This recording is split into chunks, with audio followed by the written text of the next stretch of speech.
এই সর ওঠ।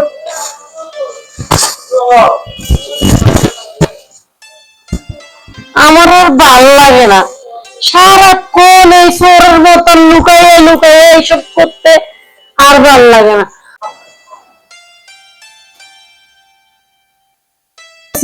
যে চল এখন তো পালাইয়া যাই, আর ভাল লাগে না চোরের মতন থাকতে। তুই কি আমার কথা শুনস তো না? তুই আমার কথা আমার ভাল লাগতেছে, আমার শুনো চাই না। আমি হলাম একটা দারোয়ান মানুষ, আমি কয় টাকা বা বেতন? তুই কি কইছিস আমারে? তোর না কয়বার কইছি আমারে লাইলিয়া ফাটাবি না? তুমি কইরা কবি, তুমি কইরা কবি, বারবার তোরে বুঝে আমি আমার নাম ধরে কবি, তুমি কইরা কবি, তারপরে তুই হে লাইলিয়া ফা কোন সময় মনে থাকে না তোর? আচ্ছা ঠিক আছে, আমি বুঝলাম, কিন্তু আমি দারোয়ান মানুষ, মূর্খ সূক্ষ্ম আর কোনো কথা কবি না, আমি গেলাম। ঠিক আছে? তুই মনে রাখবি তুই আমার লগে ফালাইতে পারলে হইব, আমি তোর লগে আমার আর হইব।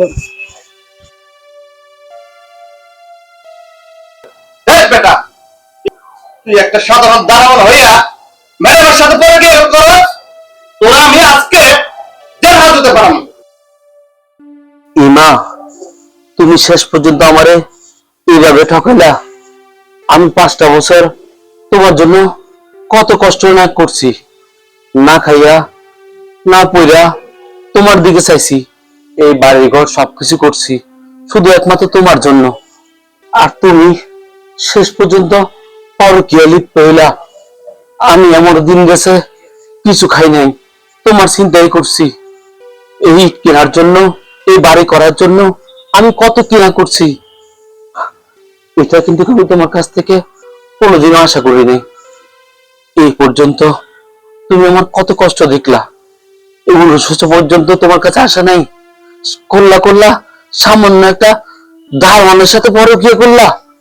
ছি ছি ছি, তুমি তো আমার লাইলি। আসে লাইলি হইয়া আমি সবসময় মজনু হতাম। আমি ভাবতাম লিয়েছিলাম আমার লাইলি আমি আমারে ভালোবাসে।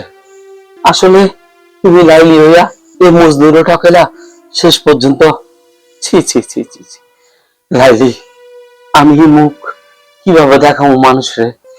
আমার তো আত্মহত্যা করা ছাড়া আর কোনো উপায় নাই।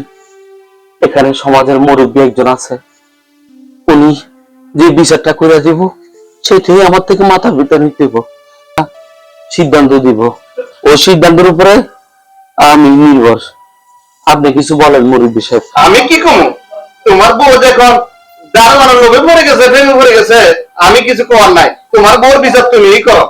তাইলে একটা কাজ করেন, দারোয়ানের সাথে আমার বউরে বিয়ে দিয়ে দেন। চিন্তা করেনি আপনারা, আমি কেন ওনারে বিয়ে করবো? হ্যাঁ, বাড়িতে আমার বউ বাচ্চা আছে, আর আমি সামান্য একজন দারোয়ানের চাকরি করি। যে টাকা পাই সেই টাকা দিয়ে বাড়িতে বউ বাচ্চা চালাতে কষ্ট হয়ে যায়। আমি না হয় মূর্খ সুরক্ষ মানুষ, আপনারা তো শিক্ষিত মানুষ, আপনারা দেখেন না ওনার চলাফেরা কত হাই স্ট্যান্ডার্ড। আমি কেন ওগুলো চাবো? হ্যাঁ, আমি ওনার বিয়ে করতে যাবো কেন? আমি এসব বিয়ে টিয়ে করতে পারবো না। দেখছ, আর তাছাড়া জোর করে আমার কেন কান তুলে দিতেছেন ওনারে?